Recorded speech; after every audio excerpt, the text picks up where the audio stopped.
Wait muna guys. Matagal-tagal na rin itong channel na to at kailangan ko ng subscriber. Kaya huwag kalimutan mag-subscribe sa channel na to. At yung mga taong magsasubscribe ay sisindan ko ng link kung saan mag-a-apply ng agency, ng specific na agency na nagbibigay po ng koneksyon at trabaho dito sa Guam para maranasan nyo naman magtrabaho dito sa napakagandang island na to sa Guam. Salamat po.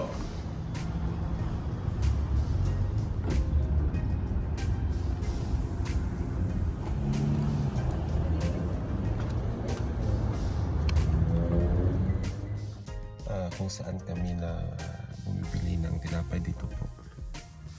Saan kami bumibili? Ito na yung pinakamasarap na tinapay dito sa Guam. Tignan natin kung available nila ngayong umaga na fresh baked na tinapay.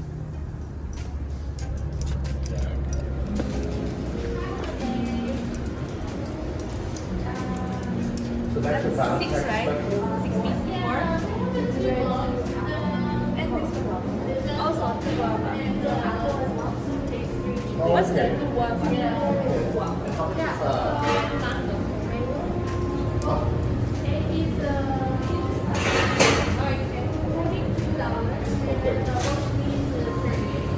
Okay. So pre-order or? Yeah. That was something wrong. Tapos sa HR, tala na mga HR. Tagi na sila.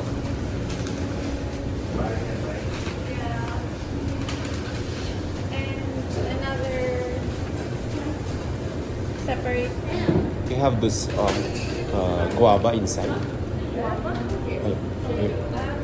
That's 6 already. So another separate for 2 mango, 3 mango and 3 blueberries. 3 blueberry. 6 naman sila ng 1.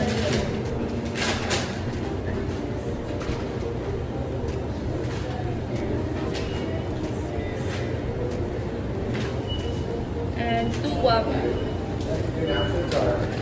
It's the same price? Yes.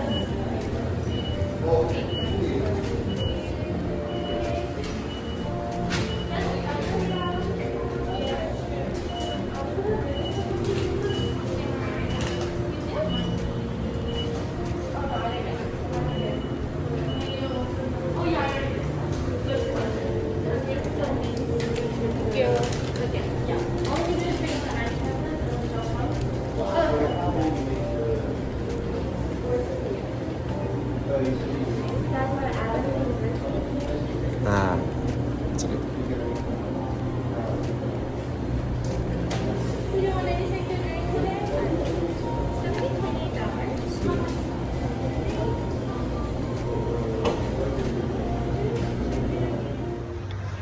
So after nating bumili ng tinapay, pumunta tayo dito sa May Dosit Beach Resort. Akalain nyo dito sa Guam, libre ho dito yung mga beach na ganito. Napakaganda na, napakagandang view. At sa ngayon medyo marami yung turista. Mostly ang mga tourist dito ay galing Korea, mga Koreans.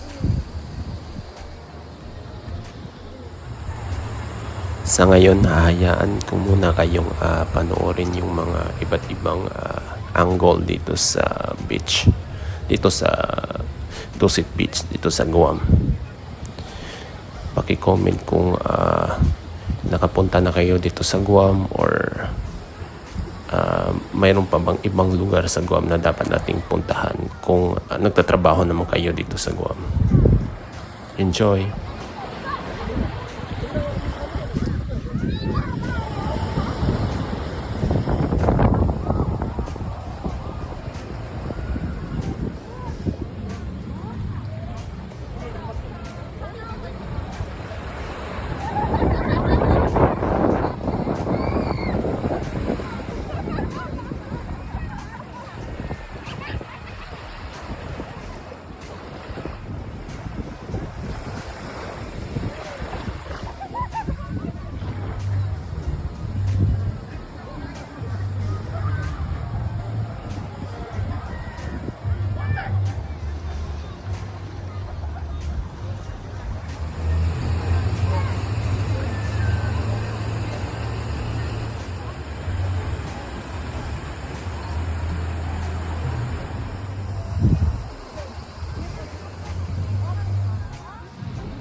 Huwag kalimutan paki-like ng video to at paki-subscribe ng aking channel. Bye!